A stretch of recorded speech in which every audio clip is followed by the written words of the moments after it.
For those of you I don't know, I'm Arnold Lehman, director of the Brooklyn Museum, and it's my absolutely great pleasure to welcome you to the museum now for the second time.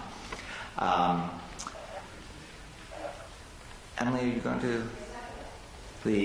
We're going to do something a little different this morning. I've torn up my prepared remarks, and we're going to just talk for a few minutes. Yes, we are, and thank you so much. Welcome, everyone, to the 14th AAMC conference. For better or for worse, I am your president, and I just want to remind... That was for better. And I just want to remind everybody that Arnold Lehman, in case you were not around the past many years, that he is the Shelby White and Leon Levy director of the Brooklyn Museum.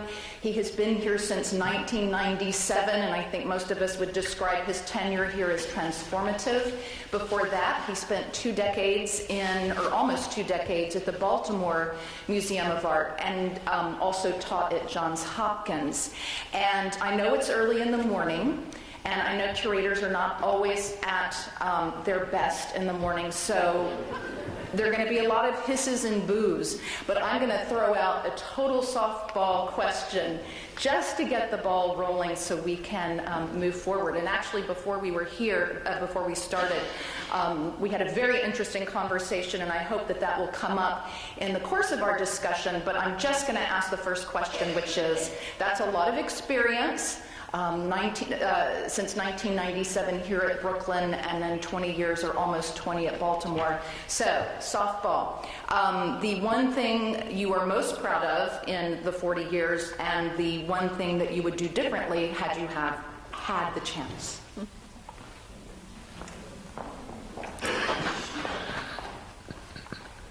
I'll answer this. I'm waiting for Emily to get off the stage so she doesn't hit me. I'll answer the second one first. I'd probably be a curator rather than a museum director. Number one. What I'm most proud of is our public presence, both in my earlier days in Baltimore and certainly here in Brooklyn. A museum without people and without commitment on the part of everyone from trustees to volunteers to the thousands of people who come here every day to see what our curatorial staff does so very well. That's what's most important to me. I've always been called a populist. I never thought that that was a term that held any negative content, or at least never held any negative content for me. And I, from the moment I set foot in my early days at the Metropolitan Museum, I felt that walking through those grand galleries, empty, always empty of people, made it a very sad institution. And whatever anyone thinks of Tom Hoven, he changed all of that, probably for all of us going forward. So that's certainly what I'm proudest of. All of our programs that bring thousands of people. This past Saturday evening alone, we had a very small crowd of almost 10,000 people here. We think that's a small crowd, actually. But I would do all of that over again. So thank you for that first question. And before, and maybe to set the stage for other questions, and if you don't ask the questions, I'm going to call on you. I don't know how many of you were in this organization when it began, almost 14 years ago at this point, or over 14 years ago. One of the first public comments made by this organization was about me. And the comment was that I was single-handedly destroying the curatorial profession. The reason for that was that we early on talked to our curators and discovered that there were very great differences between or among what our curators were really interested in, whether they were interested in the collections and research and acquisitions, or whether they were more interested in exhibitions. And so we did what I thought was a very straightforward and appropriate thing. We divided our curatorial staff into two divisions, an exhibitions division and a collections division. Strangely enough, that seems to have worked very well over all these years. But one other thing that we also attempted is that most of our curators were sort of siloed throughout this large building.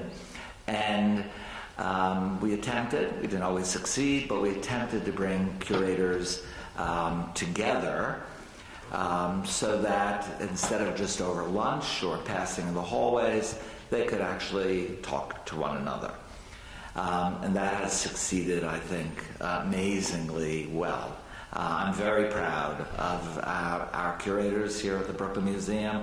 They do an extraordinary job. They make everything we do, I believe, worthwhile. And whether 10 people show up for an exhibition or a collection installation or 100,000 people show up, they've still done a superb job. So we're still here. Look at all of you. You're still here. The curatorial profession has not been destroyed. And over these many years, I get lots of calls from directors saying, how do I make that change to be more productive, more efficient, and more collegial?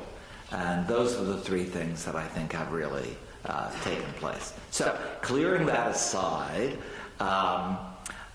it's time for questions. Tom, were you raising your hand? Yes, I see all these hands go up. Thank you very much. Good morning. How are you? Oh, you think I don't know that? We're at the Brooklyn Museum. Right. Good morning.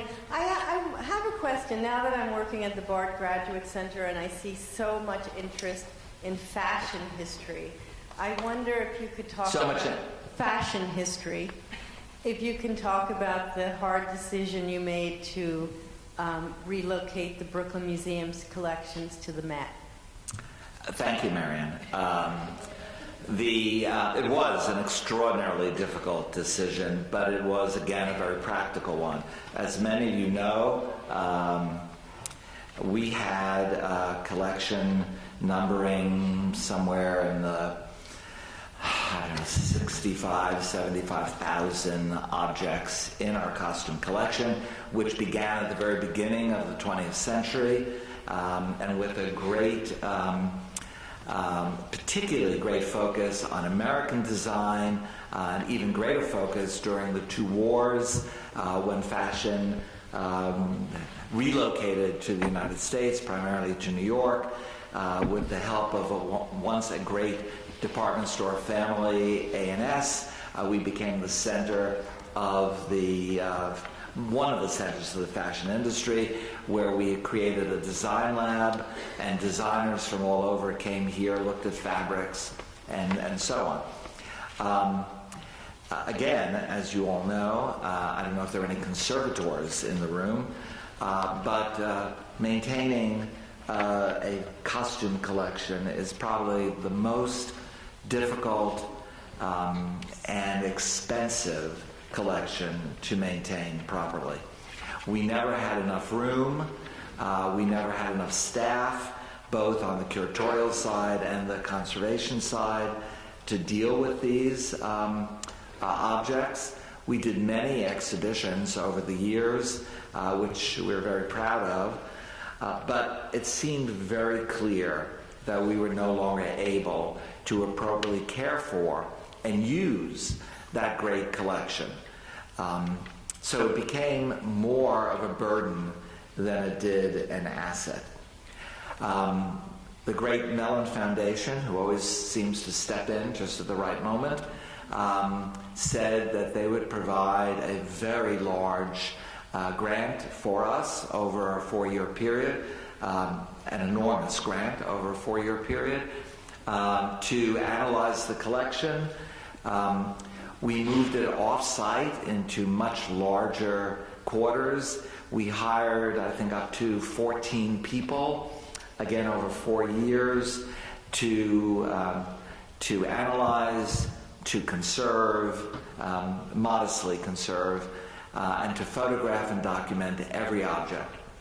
And then we spoke to both the Fashion Institute of Technology and the Metropolitan Museum to see where this collection might land, and to discuss what the next steps were on the part of those two institutions if they were to be given this collection.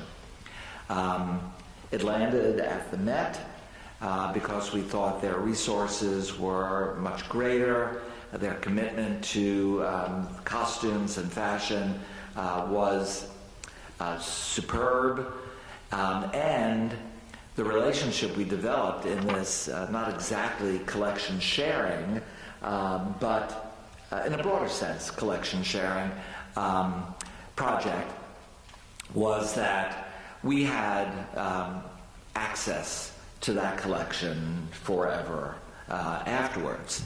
The Met assumed all the responsibilities for the collection, and we have what I can only describe as kind of a favored nation status with our colleagues at the Met.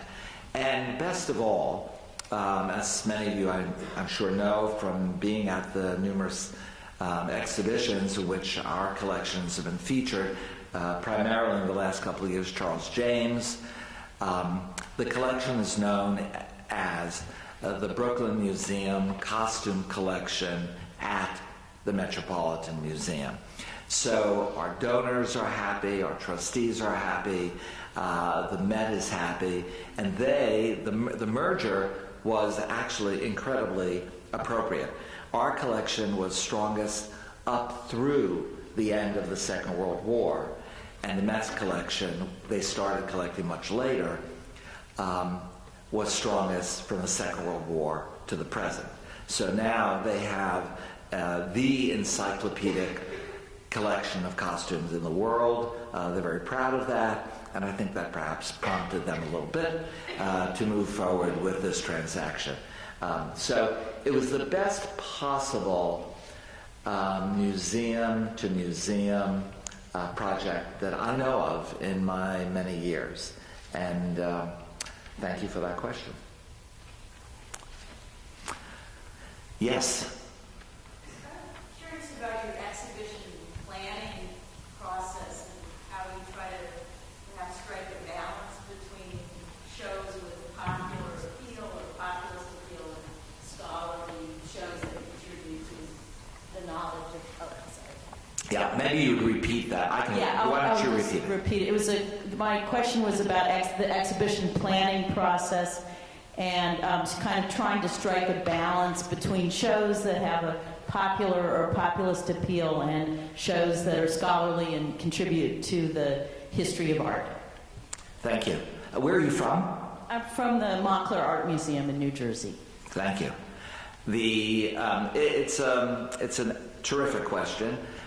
Because it speaks to a lot of what's happened at the museum over the past decade, both in terms of our exhibition policy and program, as well as branding. We went through a very intensive branding process a couple of years ago. The bottom line for that branding process is that we were encouraged to be as Brooklyn as we can. The more Brooklyn, the better. The more creatively interesting, the better. The more that we undertook projects that other institutions wouldn't, the better. At the same time, or earlier actually, we started, we embraced more people in our planning for exhibitions. So now in our exhibition planning committees, led by Sharon Mott-Atkins, who is somewhere there, we involve not only the curators involved, but we involve education, public information, development, the other deputy directors who run the rest of the museum's activities, as well, of course, as the chief curator, Kevin Staten. And we try to blend the branding that we adhere to very carefully to our exhibition planning. We also ask questions that we really didn't ask before. For whom is this exhibition moving forward? How many people do we anticipate attending the exhibition? And what's the age group that we are looking at to engage in the exhibition? Sharon, did I forget anything? Those three? The what? Those are the primary. There are many other secondary ones. And based on that, we all look at the exhibitions that are either to be organized by our own curators or come to us from one or more of all of your institutions, or even from other sources that suggest that we undertake an exhibition. And it all goes into the hopper. Everyone has their moment, and we decide as a group. It also is talked about among all of the curators. One of the things that we try to do is to give, we don't have that much exhibition space, and we have a lot of curatorial interests. So we try to blend all of that in some kind of a mix master and come up with the project. But the one thing that we always hold in mind is, for all the years I've been here, is that our exhibitions are not for us. Our exhibitions are for the public. And that's first and foremost in our thinking. Did that answer your question? Thank you. Yes? Let's wait a moment.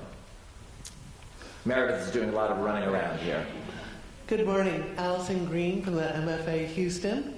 And as part of that branding process, how did you arrive at the decision to go from the Brooklyn Museum of Art to the Brooklyn Museum?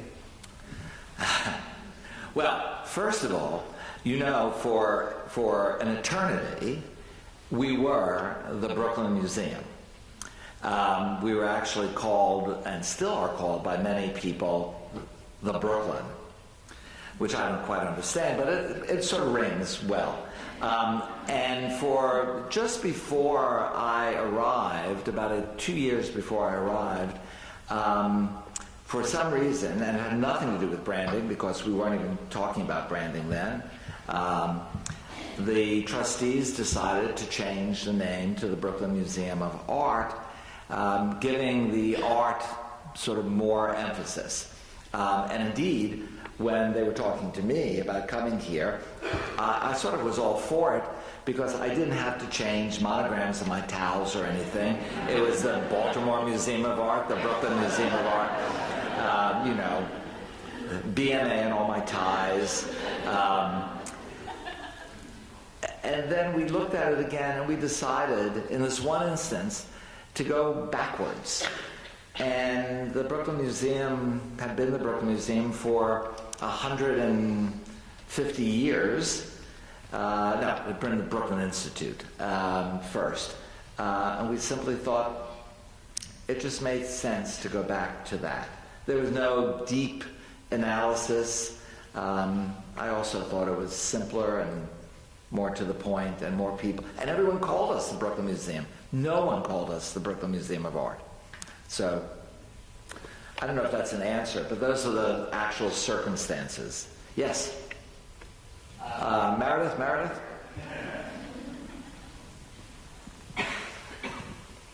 Good morning. Graham Betcher from the Birmingham Museum of Art, another BMA. I don't think we're thinking about it. There, you just made my point.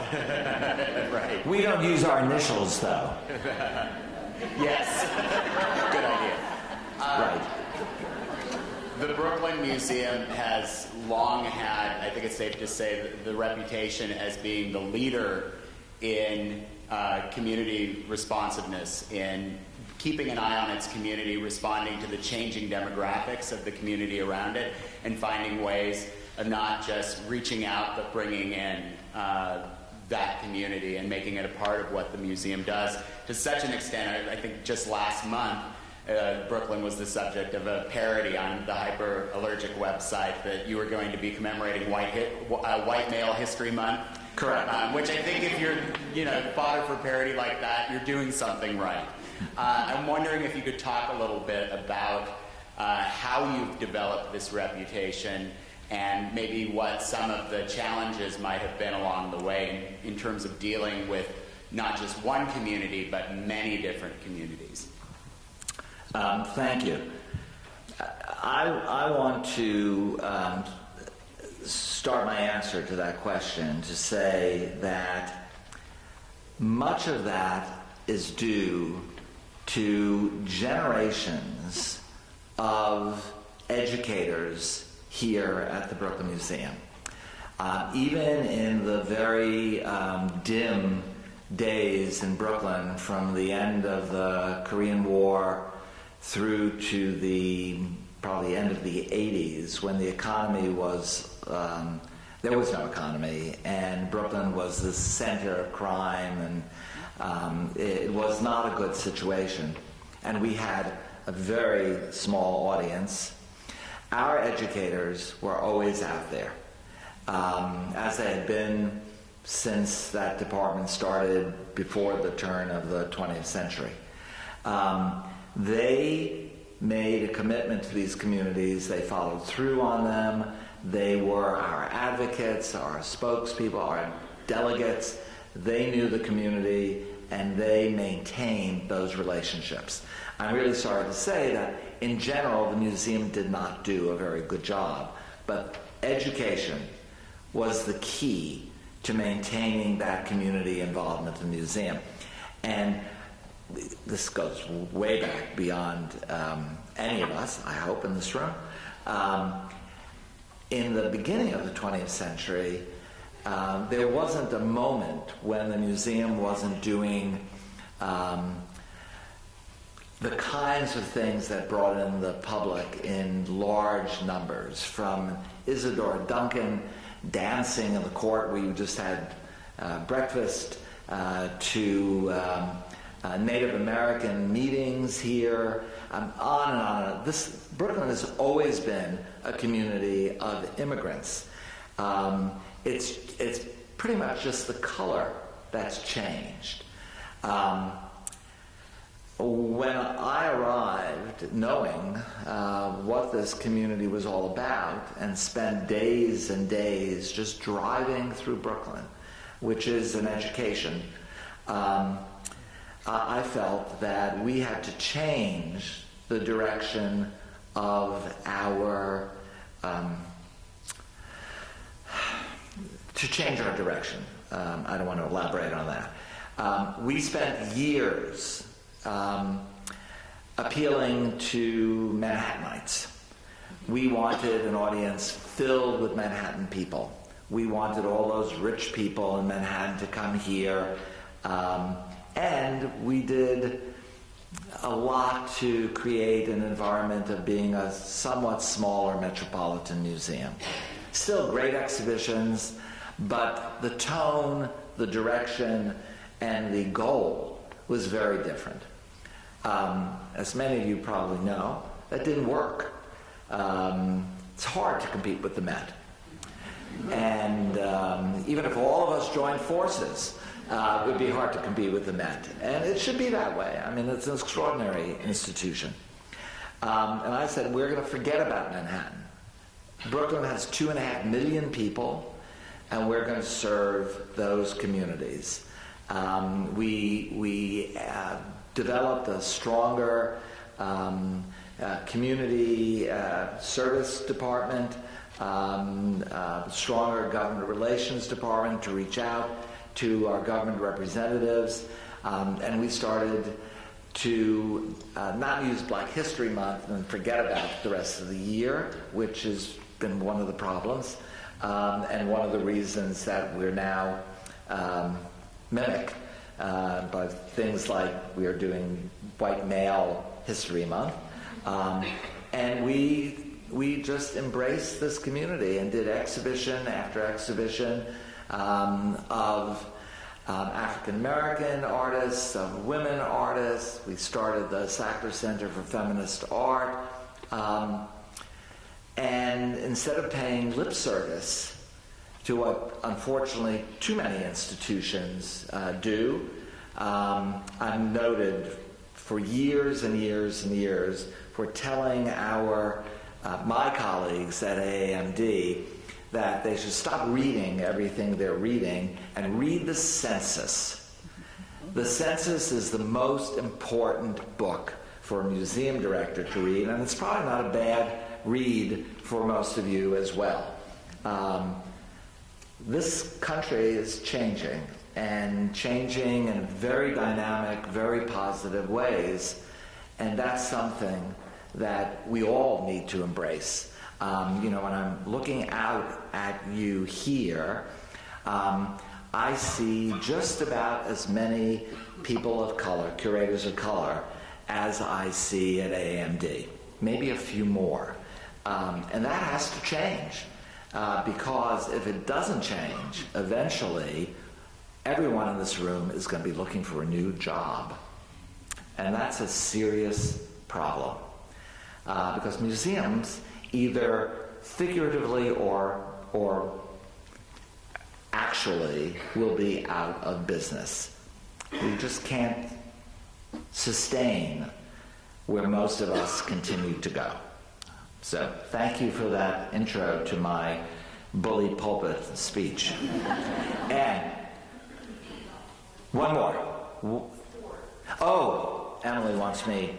Yeah, along those lines, some of you may know, one of the things that I'm going to be doing upon retirement is Ford Foundation is taking a year of reflection to really think through their programs in creativity, in social justice, and freedom of expression, and to further that, they have brought in 13 fellows, of which I'm one, from all over the world to help talk through these issues. My colleague Thelma Golden, I'm very pleased, is another. I'm certainly the dullest and the least creative of this group. If there are 13 steps on this ladder, I'm on the 13th. But anyway, and it's going to be really interesting looking at a broader picture. But we're all interested in individual projects which Ford is helping to facilitate. And what I'm going to be doing is to first figure out and then try to create a real pipeline for young people of color to move forward from the end of high school through college, through graduate school, into museums in terms of administrators and ultimately directors. I think others talk about curators in the same way, but I find out of 200, and Emily corrected me, 240 museum directors in AAMD, the statement is that 10% are directors of color, but that's only because, and I'm not at all denigrating, I'm very pleased with this, that we went on a campaign to engage all of our Mexican museum colleagues. But if you take away our Mexican colleagues from Mexico, we probably are down to 2% of museum directors. And again, in line with what I said a moment ago, that's not healthy and it's not sustainable. So my hope is to develop a program, an incentivized program that will work to select a very small group of young people of color and help them move through all the issues that we all know of through college, through the summers between high school and college, every summer in college, on to graduate school, make sure there are jobs during the summers, and then ultimately jobs waiting for them at museums all over the country. It's a very small step, but it's a step that needs to move forward, along with the steps that are looking at how we also diversify a group like this and a group from all over the country. So let's take one more question because I see our keynote speaker getting antsy. Yes, sir. I'm Mitchell Marling from the Virginia Museum of Fine Arts. Under your tenure, the collections of the Brooklyn Museum were represented, reinterpreted. I wonder what you think the relevance and future of permanent collections in museums might be. I'm sorry, I didn't hear. The question is what you think the relevance and future of the permanent collections of museums is. Thank you. Again, another major issue on my agenda. Our greatness, the greatness of every institution represented here today, is the permanent collection. Some of you may be in Kunsthalles with no permanent collections, but those of you who have a permanent collection, it's, I think, the most important asset that we have. And we, museum directors especially, should take the responsibility for creating a museum world in which most people only come for special exhibitions.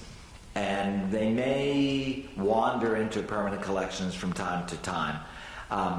But I think that we all need to work very diligently on making our permanent collections as engaging, exciting, available, and accessible to our publics as we possibly can.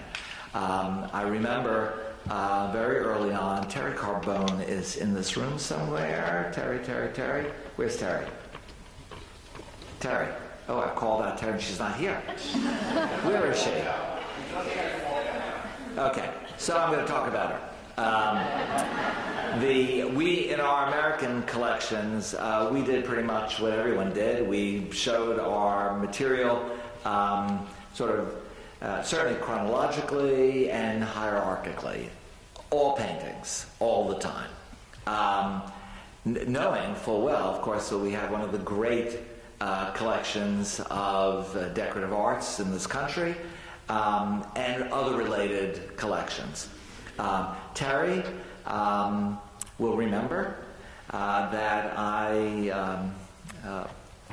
figuratively locked all the curators in a room together.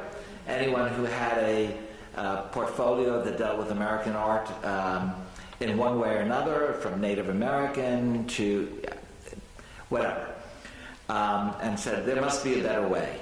There has to be a better way to integrate our collections, to create an exhibition out of the permanent collection.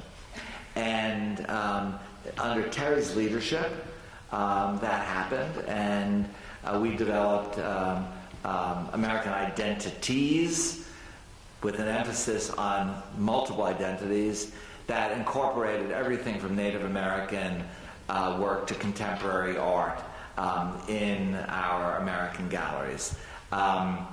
And I have to tell you that we were condemned by a lot of museum colleagues that, again, we've done something terribly wrong, but we decided we just soldiered on, and it's very interesting when I go from museum to museum. Those galleries look very much like ours now. So, in answer to your question, we have to spend the time, the energy, the money, and the vision on our permanent collections that we do on our special exhibitions. And we have to retrain museum directors to understand that that is critically important. So when you all get back, you have to start a retraining session for your director and see where that goes. Thank you. I think I'm out of time, and I appreciate your being here. I hope you come back often. It's a terrific place. I've loved working here every single day of these past 18 years, and I hope you love every day that you're in your institutions. Thank you very much.